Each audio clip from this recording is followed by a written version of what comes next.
ಬೆಳಕಿನ ಹಬ್ಬ ದೀಪಾವಳಿಯ ಶುಭಾಶಯಗಳನ್ನು ಕೋರ್ತಾ ಇದ್ದೇನೆ. ಈ ವಿಶೇಷ ದಿನದಂದು ದೀಪಾವಳಿಯ ಶುಭ ಸಂದರ್ಭದಲ್ಲಿ ನಾನು ನಮ್ಮ ಹಿರಿಯರಾಗಿರ್ತಕ್ಕಂಥ ವಿರೋಧ ಪಕ್ಷದ ನಾಯಕರು ಛಲವಾದಿ ನಾರಾಯಣಸ್ವಾಮಿ ಅವರು, ಹಿರಿಯ ಶಾಸಕರು ಆತ್ಮೀಯರಾಗಿರ್ತಕ್ಕಂಥ ಕೃಷ್ಣಪ್ಪನವರು, ಮತ್ತೊಬ್ಬ ಶಾಸಕ ಮಿತ್ರರು ರಾಮಮೂರ್ತಿ ಅವರು, ಆಮೇಲೆ ಪಕ್ಷದ ಮುಖಂಡರು, ಮಾಜಿ ಮುಖ್ಯಮಂತ್ರಿಗಳು, ಕೇಂದ್ರದ ಗೌರವಾನ್ವಿತ ಸಚಿವರಾಗಿರುವಂತಹ ಮಾನ್ಯ ಶ್ರೀ ಕುಮಾರಸ್ವಾಮಿ ಅವ್ರನ್ನ ಎಚ್ ಡಿ ಕುಮಾರಸ್ವಾಮಿ ಅವ್ರನ್ನ ಭೇಟಿ ಮಾಡಿ ದೀಪಾವಳಿಯ ಶುಭಾಶಯಗಳನ್ನು ಅವರಿಗೆ ಸಲ್ಲಿಸಿದ್ದೇನೆ. ಕಳೆದ ಗಣಪತಿ ಹಬ್ಬದ ಸಂದರ್ಭದಲ್ಲೂ ಕೂಡ ಅವರನ್ನು ಭೇಟಿ ಮಾಡಬೇಕು ಅಂತೇಳಿ ಪ್ರಯತ್ನ ಮಾಡಿದ್ದೆ, ಆಗಿರಲಿಲ್ಲ. ಹಾಗಾಗಿ ಹಬ್ಬದ ಸಂದರ್ಭದಲ್ಲಿ ಅವರನ್ನು ಮತ್ತು ನಿಖಿಲ್ ಕುಮಾರಸ್ವಾಮಿ ಅವರನ್ನು ಕೂಡ ಭೇಟಿ ಮಾಡಿ ಹಬ್ಬದ ಶುಭಾಶಯಗಳನ್ನು ನಾನು ಕೋರಿದ್ದೇನೆ. ಇದೇ ಸಂದರ್ಭದಲ್ಲಿ ರಾಜ್ಯದ ರಾಜಕೀಯ ಪರಿಸ್ಥಿತಿಯ ಬಗ್ಗೆಯೂ ಕೂಡ ನಾವು ಚರ್ಚೆ ಮಾಡಿದ್ದೇವೆ. ಬಹಳ ದಿನಗಳಿಂದ ಅವರ ಮನಸ್ಸಲ್ಲೂ ಕೂಡ ಇತ್ತು, ಒಂದು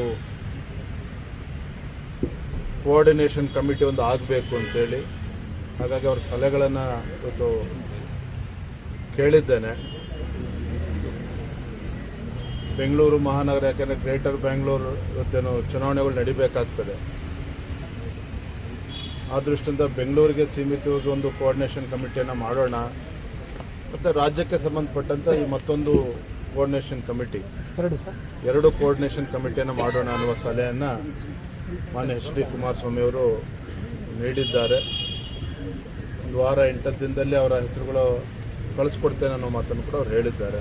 ಕಳಿಸಿದ ನಂತರ ನಾನು ಕೂಡ ನಮ್ಮ ಪಕ್ಷದ ಎಲ್ಲ ಹಿರಿಯ ಮುಖಂಡರ ಜೊತೆ ಚರ್ಚೆ ಮಾಡಿ ಒಂದು ಕೋಆರ್ಡಿನೇಷನ್ ಕಮಿಟಿ ತೀರ್ಮಾನ ಮಾಡ್ತಾ ಒಂದು ಘೋಷಣೆಯನ್ನು ಹೆಸರುಗಳ ಘೋಷಣೆ ಕೂಡ ಮಾಡ್ತಾರೆ. ಒಟ್ಟಾರೆಯಾಗಿ ಇವತ್ತಿನ ಚರ್ಚೆಯ ಸಾರಾಂಶ ಅಂತ ಹೇಳಿದ್ರೆ, ದಿನೇ ದಿನೇ ರಾಜ್ಯ ಸರ್ಕಾರ ಇವರ ಆಡಳಿತ ವೈಖರಿ ಹದಗೆಟ್ಟಿರುವಂಥದ್ದು.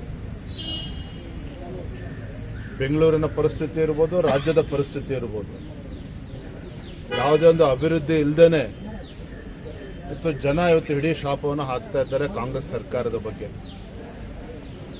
ಮತ್ತೊಂದು ಕಡೆ ಬೆಂಗಳೂರು ಮಹಾನಗರದ ಅವ್ಯವಸ್ಥೆಗಳನ್ನು ತಾವೇ ನೋಡ್ತಾ ಇದ್ದೇವೆ. ಎಷ್ಟು ಅಹಂಕಾರದಿಂದ ಈ ರಾಜ್ಯ ಸರ್ಕಾರ ಸಚಿವರುಗಳು ಮೆರೀತಾ ಇದ್ದಾರೆ ಅಂತ ಹೇಳಿದ್ರೆ, ಮೋಹನ್ ದಾಸ್ ಪೈ ಅಂತ ಹಿರಿಯರು, ಕಿರಣ್ ಮುಜುಮ್ದಾರ್ ಶಾ ಅಂತ ಹಿರಿಯರು ಕೂಡ ಬೆಂಗಳೂರಿನ ಬಗ್ಗೆ ಇಲ್ಲ ರಸ್ತೆಗಳ ಬಗ್ಗೆ ಒಂದು ಸಲಹೆಗಳನ್ನು ನೀಡಿದರೆ ಆ ಸಲಹೆಗಳನ್ನು ಕೂಡ ಕಿವಿಗೆ ಹಾಕಿಕೊಳ್ಳದೇನೆ ಅಂತ ಹಿರಿಯರನ್ನು ನಿಂದನೆ ಮಾಡುವಂಥ ಕೆಲಸ ಸ್ವತಃ ಸಚಿವರೇ ಮಾಡ್ತಾ ಇರುವಂಥದ್ದು, ಸಾಮಾಜಿಕ ಜಾಲತಾಣದಲ್ಲಿ ಅವರನ್ನು ನಿಂದನೆ ಮಾಡುವಂಥದ್ದು, ಇದು ಖಂಡಿತ ಯಾವುದೇ ಒಂದು ರಾಜ್ಯ ಸರ್ಕಾರಕ್ಕೆ ಶೋಭೆ ತರತಕ್ಕಂಥದ್ದಲ್ಲ. ಯಾವುದೇ ಸರ್ಕಾರಕ್ಕೆ ಇದು ಶೋಭೆ ತರುವಂಥದ್ದಲ್ಲ. ಹಿಂದೆ ಯಡಿಯೂರಪ್ಪನವರು ಮುಖ್ಯಮಂತ್ರಿಗಳಿದ್ದಾಗ ಇದೇ ರೀತಿ ಸಲಹೆಗಳನ್ನು, ಟೀಕೆಗಳು ಬಂದಾಗಲೂ ಸಹ ಯಡಿಯೂರಪ್ಪನವರು ಮೋಹನ್ ದಾಸ್ ಪೈ ಅವರನ್ನು ಮನೆಗೆ ಕರೆಸ್ಕೊಂಡು ಅವ್ರಿಗೆ ಟೀ ಕುಡಿಸಿ ಅವರ ಸಲಹೆಗಳನ್ನು ಸ್ವೀಕಾರ ಮಾಡಿದ್ರು, ಸಕಾರಾತ್ಮಕ ತೆಗೆದುಕೊಂಡಿದ್ರು ಟೀಕೆಗಳನ್ನು. ಆದರೆ ಡಿ ಕೆ ಶಿವಕುಮಾರ್ ಅವರ ಹೇಳಿಕೆ, ಅವರ ಸಚಿವರುಗಳ ಹೇಳಿಕೆಯನ್ನು ನೀವು ಗಮನಿಸ್ತಾ ಇದ್ದರೆ, ಇವತ್ತು ನಮ್ಮ ರಾಜ್ಯದಲ್ಲಿ ಒಂದು ಚುನಾಯಿತ ಸರ್ಕಾರ ಇದೆಯೋ ಅಥವಾ ತುಗ್ಲಕ್ ದರ್ಬಾರ್ ನಡೀತಾ ಇದೆಯೋ, ಇದು ನಾನು ಹೇಳ್ತಾ ಇಲ್ಲ, ಜನಸಾಮಾನ್ಯರು ಕೇಳ್ತಾ ಇದ್ದಾರೆ. ಭ್ರಷ್ಟಾಚಾರದ ಬಗ್ಗೆ ಯಾವ ರೀತಿ ಚರ್ಚೆಗಳು ನಡೀತಾ ಇದೆ. ಮೊನ್ನೆ ದಿನ ನಮ್ಮ ಸಂಸದರು ರಾಘವೇಂದ್ರ ಅವರು ಹೇಳಿದರು, ಇಲ್ಲಿ ಹಣ ಸಂಗ್ರಹಣೆ ಮಾಡಿಕೊಂಡು ಬಿಹಾರ್ ಚುನಾವಣೆಗೆ ತೆಗೆದುಕೊಂಡು ಹೋಗ್ತಾ ಇದ್ದಾರೆ ಅಂತ ಹೇಳಿದಾಗ, ಏನು ಸಚಿವರಾದಿಯಾಗಿ ಟೀಕೆಗಳನ್ನು ಮಾಡಿದ್ರು, ಪ್ರೂಫ್ ಕೊಡಿ ಅಂತೇಳಿ.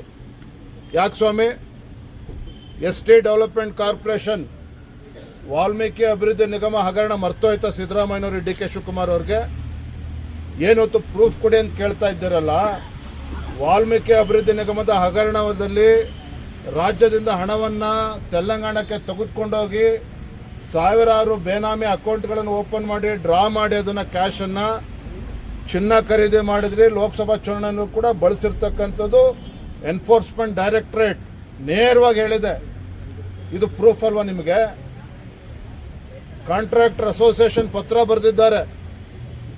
ಮೇಜರ್ ಇರಿಗೇಷನ್ನು ಅಥವಾ ನೀರಾವರಿ ಇಲಾಖೆಯಲ್ಲಿ ಇವತ್ತು LOC ರಿಲೀಸ್ ಆಗ್ತಾ ಇಲ್ಲ, 60% 70% ಕಮಿಷನ್ ಕೇಳ್ತಾ ಇದ್ದಾರೆ ಅಂತ ಹೇಳಿದ್ರೆ ಮೊನ್ನೆ DK ಶಿವಕುಮಾರ್ ಅವರು ಹೇಳ್ತಾರೆ ಕಂಪ್ಲೇಂಟ್ ಕೊಡ್ಲಿ ಅಧಿಕೃತವಾಗಿ ಅಂತೇಳಿ. ಅಧಿಕೃತ ಪತ್ರನೇ ಬರೆದಿದ್ದಾರೆ ರಾಜ್ಯ ಸರ್ಕಾರಕ್ಕೆ. ಇನ್ಯಾವ ಕಂಪ್ಲೇಂಟ್ ಬೇಕು ನಿಮಗೆ?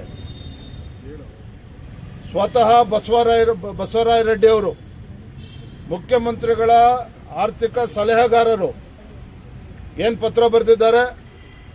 ರಾಜ್ಯದಲ್ಲಿ ಮರಳು ಮಾಫಿಯಾ ನಡೀತಾ ಇದೆ, ಮರಳು ದಂಧೆ ನಡೀತಾ ಇದೆ.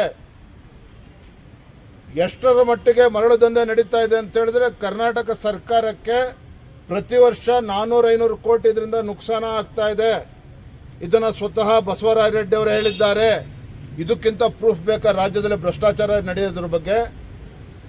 ಶಿವಮೊಗ್ಗ ಜಿಲ್ಲೆಯಿಂದ ಹಿಡ್ಕೊಂಡು ರಾಜ್ಯದ ಅನೇಕ ಜಿಲ್ಲೆಗಳಲ್ಲಿ ಇವತ್ತು ಇಸ್ಪೀಟ್ ದಂಧೆ ನಡೀತಾ ಇದೆ, OC ಮಡ್ಕ ದಂಧೆ ನಡೀತಾ ಇದೆ.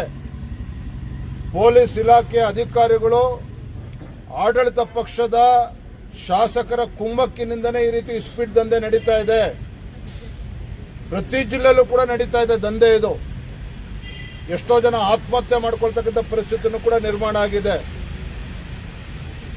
ಕರ್ನಾಟಕ ರಾಜ್ಯ ಇವತ್ತು ಸಿದ್ದರಾಮಯ್ಯನವರು DK ಶಿವಕುಮಾರ್ ಅವರು ಹೊರ ರಾಜ್ಯಗಳಿಗೆ ಚುನಾವಣೆಗಳು ಹೋದಾಗ ಬಹಳ ಹೆಮ್ಮೆಯಿಂದ ಹೇಳ್ಕೊಳ್ತಾರೆ, Karnataka is a role model for the entire country. ಕರ್ನಾಟಕದಲ್ಲಿ ಕೊಟ್ಟಿರ್ತಕ್ಕಂಥ ಗ್ಯಾರಂಟಿಗಳು ಇಡೀ ದೇಶಕ್ಕೆ ಮಾದರಿ ಅಂತ ಹೇಳಿ ತಮ್ಮ ಬೆನ್ನನ್ನು ತಾವು ತಡ್ಕೊಳ್ತಾ ಇದ್ದಾರೆ ಸಿದ್ದರಾಮಯ್ಯ DK ಶಿವಕುಮಾರ್ ಅವರು. ಮಾನ್ಯ ಮುಖ್ಯಮಂತ್ರಿಗಳಿಗೆ ತಮ್ಮ ಮುಖೇನ ಹೇಳೋದಕ್ಕೆ ಇಚ್ಛೆ ಪಡ್ತೇನೆ, ನಿಮ್ಮ ಸರ್ಕಾರದ ಗ್ಯಾರಂಟಿಗಳು ರೋಲ್ ಮಾಡಲ್ಲ. ರಾಜ್ಯದಲ್ಲಿ ಇವತ್ತೇನೋ ಲೂಟಿ ಮಾಡ್ತಾ ಇದೆ ನಿಮ್ಮ ಕಾಂಗ್ರೆಸ್ ಸರ್ಕಾರ. ಕರ್ನಾಟಕ ರಾಜ್ಯವನ್ನ ಒಂದು ATM ಆಗಿ ಏನು ಪರಿವರ್ತನೆ ಮಾಡಿಕೊಂಡಿದ್ದೀರಿ, ಅನೇಕ ಉದಾಹರಣೆಗಳು ರಾಜ್ಯದ ಜನರ ಮುಂದೆ ಇದೆ.